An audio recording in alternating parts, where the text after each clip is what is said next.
विकासखंड जोशीमठ के यूनेस्को से ख्याति प्राप्त रम्माण मेला गांव को जोड़ने वाली सड़क पूरी तरह से धंस गई है, जिससे लोगों को आवाजाही करने में भारी दिक्कतों का सामना करना पड़ रहा है।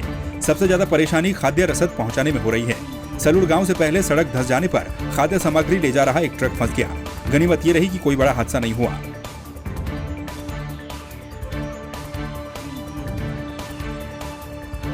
जिलाधिकारी इवाशीष श्रीवास्तव ने मंगलवार को तहसील कीर्तिनगर का औचक निरीक्षण किया। इस दौरान उन्होंने संग्रह अधिष्ठान, कंप्यूटर भूलेख कक्ष, मॉडर्न रिकॉर्ड रूम, ई डिस्ट्रिक्ट केंद्र, नजारत सहित तहसील परिसर का निरीक्षण किया। निरीक्षण के दौरान जिलाधिकारी ने संग्रह अधिष्ठान में रखी पत्रावलियों को व्यवस्थित करने के निर्देश दिए। जिलाधिकारी ने पीपी एक्ट के तहत लंबित 111 वादों को प्राथमिकता के आधार पर निस्तारण करने के निर्देश दिए।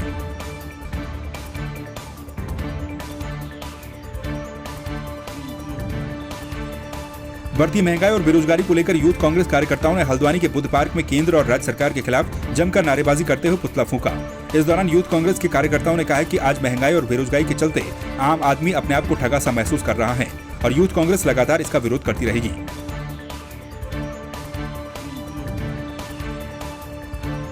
यूथ कांग्रेस के कार्यकर्ताओं ने आज यहाँ पर मोदी सरकार और धामी सरकार के खिलाफ प्रदर्शन कर युवाओं को रोजगार देने की मांग की है। यहाँ पर जिस तरीके से युवाओं के साथ छलावा मोदी जी ने अच्छे दिनों का सपना दिखाकर करने का काम किया, उसका विरोध यहाँ पर यूथ कांग्रेस कर रहा है।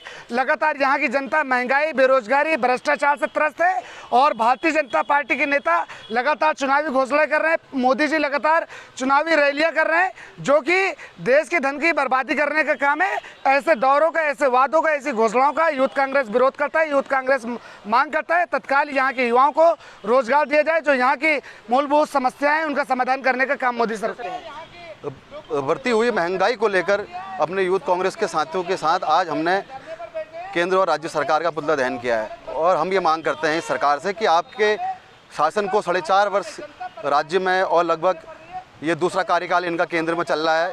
इतने वर्षों बाद भी इनके द्वारा आम जन को कोई राहत का और कोई भी ऐसी चीज़ उपलब्ध नहीं कराई कि जिससे आम जन में राहत अपना महसूस कर सके।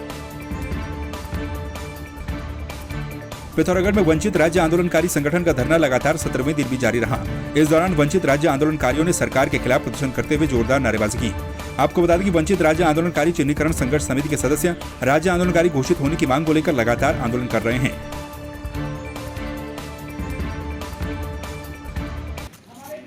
मैं आप लोगों को ये स्पष्ट कर देना चाहता हूँ कि ये जो आंदोलन है, ये राज्य आंदोलनकारी जो वंचित लोग हैं, आज तक जिनको वंचित किया गया है, उन लोगों का आंदोलन है। ये आंदोलन जो राज्य आंदोलनकारियों का था, इसको लड़ते लड़ते हमें काफ़ी समय हो गया। सरकारें बदल गई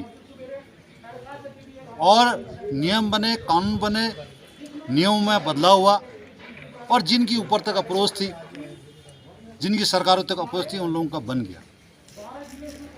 बन गया और ऐसे ऐसे लोगों का बन गया कि जिनका उन नॉर्म्स से कहीं कोई लेना देना नहीं है।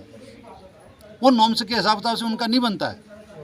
खैर, सही वाली बात तो ये है कि जब उत्तराखंड राज्य आंदोलन हुआ तो उसके लिए वो जन जन का आंदोलन था, कोई इंडिविजुअल आंदोलन नहीं था। वो किसी नेता ने नहीं कहा कि भाई अब मैंने ही आंदोलन किया।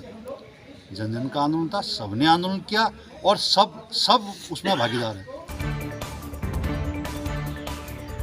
कुंभ के दौरान कठिन परिस्थितियों में काम करने वाले वन क्षेत्र अधिकारी नीरज शर्मा ने अपने अनुभव साझा करते हुए बताया कि कुंभ के दौरान ड्यूटी करना काफी खतरनाक था। उन्होंने कहा कि वन क्षेत्र भूमि के पास लगे कुंभ कैंप में तैनात पुलिसकर्मी सहित अन्य अधिकारियों में भय बना रहता था कि किसी भी मानव और वन्य जीव में संघर्ष न हो जाए।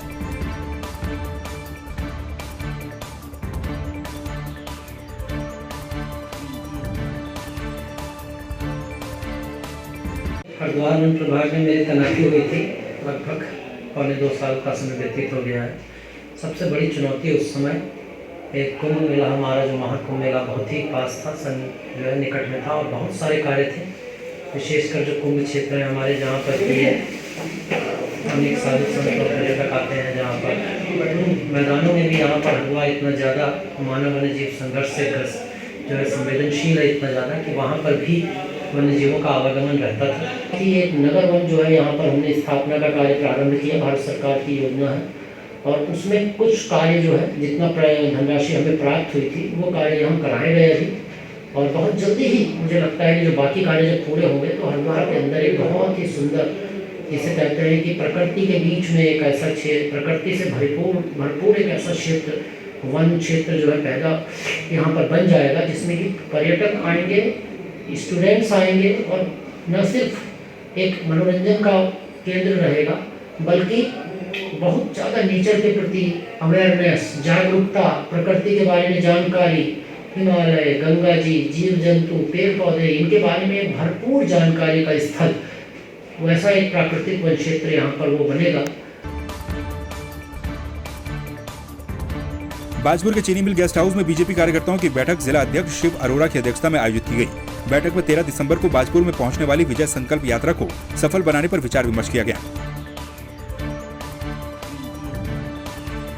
इस तरीके से वर्तमान में उत्तराखंड में भारतीय जनता पार्टी की पुष्कर सिंह धामी जी की सरकार चल रही है, जिस तरीके से वो जन कल्याणकारी निर्णय ले रही है, चाहे देवस्थानम बोर्ड का विषय रहा हो, चाहे गन्ना के किसानों के लिए मूल्य अभूतपूर्व तरीके से बढ़ाने का रहा हो, बाजपुर के 20 गांव की समस्या का समाधान हो, नजूल की समस्या का समाधान हो, हमारी भोजन माताएं, आंगनबाड़ी की बहनें, ग्राम प्रधान, जिला पंचायत सदस्य, जो वर्ग हो सकता है हर वर्ग के लिए और विशेष रूप से युवाओं के लिए 24,000 नौकरियां देने का जो उसकी जिस प्रकार से गति मिली है, जिस प्रकार, तो वर्तमान में यह सरकार जो है, जो नरेंद्र मोदी के नेतृत्व में भारतीय जनता पार्टी इस समय चल रही है, उत्तराखंड में भारतीय जनता पार्टी की सरकार दोबारा बने, उसके लिए कि विजय संकल्प यात्रा आरंभ होकर 13 तारीख को बाजपुर में आ रही है। तो आज इस बाजपुर विधानसभा की यहाँ पर बैठक है, सभी कार्यकर्ता बंधु बैठे हैं कि विजय संकल्प यात्रा 13 तारीख को सायंकाल 4 बजे बाजपुर में पहुंचेगी।